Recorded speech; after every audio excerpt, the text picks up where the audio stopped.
இன்றைக்கி நம்ம பார்க்க போகிறது பீனட் ரைஸ். இந்த வேர்க்கடலை சாதம் செய்கிறது ரொம்ப சுலபம்.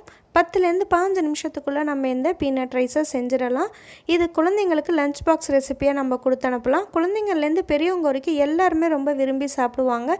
டேஸ்ட் ரொம்ப சூப்பராக இருக்குங்க. இந்த வேர்க்கடலை சாதம் எப்படி செய்கிறதுன்னு நம்ம இப்போ இந்த வீடியோக்குள்ளே போய் பார்த்துடலாம். வாங்க வீடியோக்குள்ளே போகலாம். வெல்கம் டு சிபி சமையல். வேர்க்கடலை சாதம் செய்கிறதுக்காக இங்கே நான் கடாய் எடுத்துகிட்ருக்கேன். அதில் ஒரு குழிக்கரண்டி எண்ணெய் மட்டும் சேர்த்துக்கலாம், அதிகமாக சேர்க்க வேண்டாம். அதில் நான் இங்கே வந்துட்டு ஒரு கப்பு போல் வேர்க்கடலை எடுத்து வச்சிட்ருக்கேன். இது வறுக்காத வேர்க்கடலை, பச்சை வேர்க்கடலை தாங்க. இதை நம்ம வந்துட்டு மீடியம் ஃப்ளேமில் வச்சுட்டு இதை நல்லா நம்ம கோல்டன் கலரில் வறுத்து எடுக்கணும். இதை ஒரு 4 to 5 மினிட்ஸ் கிட்ட வறுப்படும். அந்த அளவுக்கு நல்லா வறுப்பட்டதுனா தான் கரெக்டாக இருக்கும்.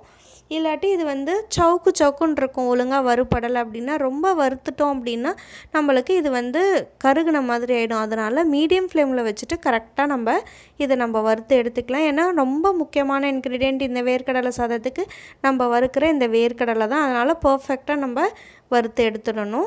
கரெக்டாக ஒரு 4 to 5 மினிட்ஸில் நம்மளுக்கு இந்த வேர்க்கடலை வறுப்பட்டு வந்துடுங்க. இப்போ இந்த அளவுக்கு வறுப்பட்டதுக்கப்புறமா இதை நம்ம ஒரு பிளேட்டுக்கு ட்ரான்ஸ்ஃபர் பண்ணிடலாம். நல்லா ஆறட்டும் இந்த வேர்க்கடலை. இப்போ அதே பேன்லேயே எண்ணெய் தேவைன்னா சேர்த்துக்கோங்க, இல்லாட்டி விட்டுடலாம். எனக்கு அதுலேயே ஒரு அரை கரண்டி எண்ணெய் இருக்கிறதுனால நான் எண்ணெய் சேர்க்கலை. அதில் 1 டீஸ்பூன் உளுத்தம்பருப்பு சேர்த்துக்கலாம், 1 டீஸ்பூன் அளவுக்கு கடலைப்பருப்பு சேர்த்துக்கலாம், 1 டீஸ்பூன் அளவுக்கு வெள்ளை எள்ளு சேர்த்துக்கலாம். வெள்ளை எள்ளு தான் சேர்க்கணுன்னு இல்லை, கருப்பு எள்ளு இருந்தாலும் சேர்த்துக்கலாம். இது எல்லாமே லோ ஃப்ளேம்லேயே வச்சுட்டு நம்ம லைட்டாக கோல்டன் கலரில் வறுத்து எடுத்துக்கலாம்.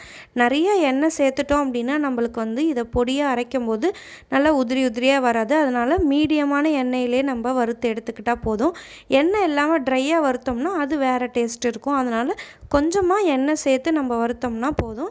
இப்போ இந்த அளவுக்கு நல்லா லைட்டாக வறுப்பட்டதுக்கப்புறமா காரத்துக்கேற்ப வரமிளகாய் சேர்த்துக்கலாம். நான் இங்கே 2 தான் சேர்த்துருக்கேன். குழந்தைங்களுக்கு கொடுக்கறதுனால நான் கம்மியாக சேர்க்குறேன். உங்கள் காரத்துக்கேற்ப நீங்கள் சேர்த்துக்கோங்க. இதையும் ஒரு 2 நிமிஷம் போல் நம்ம வறுத்துட்டு இங்கே நான் 2 டேபிள் ஸ்பூன் அளவுக்கு தேங்காய் எடுத்து வச்சிட்ருக்கேன். நல்லா கோபுரமாக ஃப்ரெஷ்ஷாக துருவின தேங்காய் தான் சேர்க்குறேன். அதையும் சேர்த்துட்டு நம்ம 2 நிமிஷம் போல் நல்லா வறுத்துக்கலாம். ஏன்னா நம்ம லஞ்ச் பாக்ஸுக்கு கொடுக்கறதுனால தேங்காய் நல்லா வறுத்து நம்ம சேர்த்தோம் அப்படின்னா நம்மளுக்கு கெட்டு போகாமையும் இருக்கும், ரொம்ப நேரம் தாங்கும் நம்மளுக்கு ரைஸு. அதனால் இதையும் நம்ம சேர்த்துட்டு ஒரு 2 நிமிஷம் போல் நல்லாவே நம்ம தேங்காவை வறுத்து எடுத்துக்கலாம். இந்த அளவுக்கு எல்லாமே நல்லா வறுப்பட்டதுக்கப்புறமா இதை நம்ம இப்போ ஒரு பிளேட்டுக்கு ட்ரான்ஸ்ஃபர் பண்ணிடலாம். இது நல்லா ஆறட்டும். ஆறினதுக்கப்புறமா நம்ம மிக்சியில் ரன் பண்ணிக்கலாம். அதுக்கு முன்னாடி இங்கே நான் வேர்க்கடலையை கொஞ்சமாக ஒரு கை பிடிச்ச அளவுக்கு நான் தனியாக எடுத்து வச்சுருக்கிறேன், ஒரு 1.5 டேபிள் ஸ்பூன் அளவுக்கு. இது எதுக்காக நான் எடுத்திருக்கேன் அப்படின்னா நம்ம சாதத்தோடு நம்ம போட்டு கிளறதுக்காக நான் எடுத்து வச்சிட்ருக்கேன்.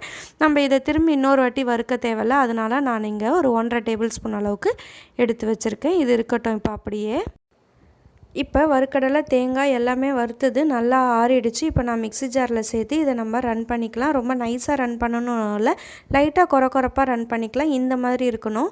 நம்மளுக்கு பாருங்கள் நல்லா உதிரியாக இருக்குது நம்மளுக்கு அரைச்சது. இதே நம்ம எண்ணெய் நிறையா சேர்த்து நம்ம அரைச்சோம்னா இந்த மாதிரி உதிரித்தன்மை வராது. அதனால தான் எண்ணெய் கொஞ்சமாக சேர்த்து நான் உங்களை வறுக்க சொல்லியிருந்தேன். இப்போ நம்மளுக்கு பவுடர் ரெடி ஆகிடுச்சு. இப்போ நம்ம பீனட் ரைஸ் செய்ய ஆரம்பிச்சிடலாம். அதுக்காக இங்கே நான் கடாயில் ஒரு குழிக்கரண்டி அளவுக்கு எண்ணெய் சேர்த்துருக்கேன். எண்ணெய் சூடானதுக்கப்புறமா 1 டீஸ்பூன் கடுகு சேர்த்துக்கலாம்.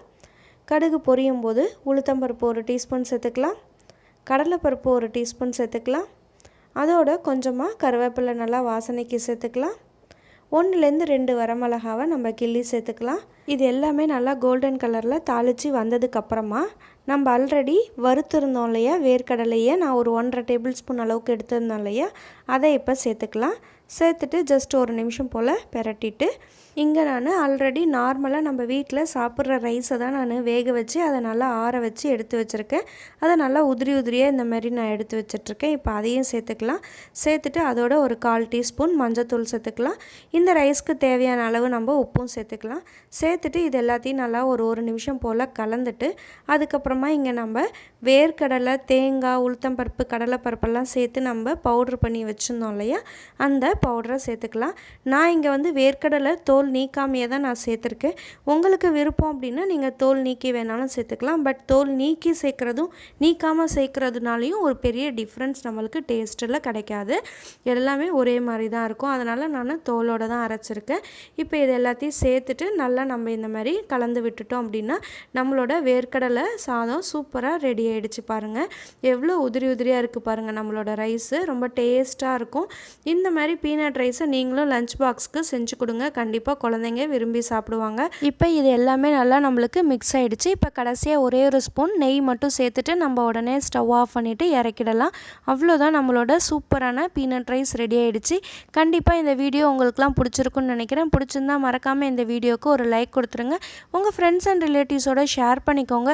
சிபி சமையல் சேனலை இன்னும் சப்ஸ்கிரைப் பண்ணல அப்படின்னா மறக்காமல் சப்ஸ்கிரைப் பண்ணிவிடுங்க. தேங்க்ஸ் ஃபார் வாட்சிங்.